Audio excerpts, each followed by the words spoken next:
Објектот во кој била сместена дискотеката Пулс, каде во пожар згаснаа 63 животи, а на 200 беа повредени, бил за лесна и незагадувачка индустрија и не била направена пренамена, потврди сведокот Драги Илиевски, раководител на оделение за уредување на градежно земјиште во општина Кочани.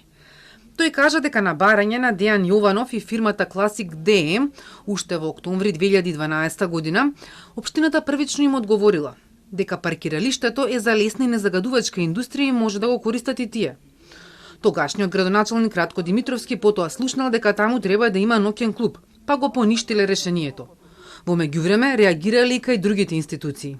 Поднесовме барање до Министерството за економија за информација дали на компанијата Класик ДМ и е издадена лиценца за дискотека на 19 октомври 2012 година.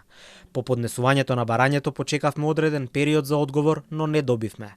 Во договор со градоначалникот на 6 ноември 2012 година поднесов барање до Државниот пазарен инспекторат да не се издава лиценца за дискотека.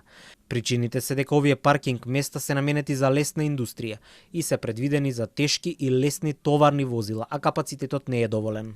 Обвинителот прашуваше и зошто општината не направила инспекција кога имала сознание дека ќе има ноќен клуб, а сведокот одговори дека однадвор не се забележувало дека има градежни активности на тој објект. За тоа зошто не реагирале ниту откако Пулс почнала со работа. Сведокот рече дека неговиот сектор немал ингеренции. Овој сведок 2,5 часа одговараше на прашањата, а одбраната имаше многу приговори и забелешки.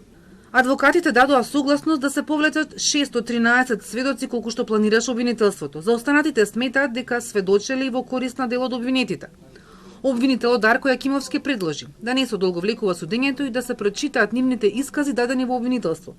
Потенцираше дека тоа што дел од нив спасувале за време на пожарот не е негација на кривичното дело, а клучно е прашањето како дошло до тоа да спасуваат. Еден од адвокатите ја информираше судиката дека и до новиот државен обвинител Савески доставиле иницијатива за преиспитување на обвинението.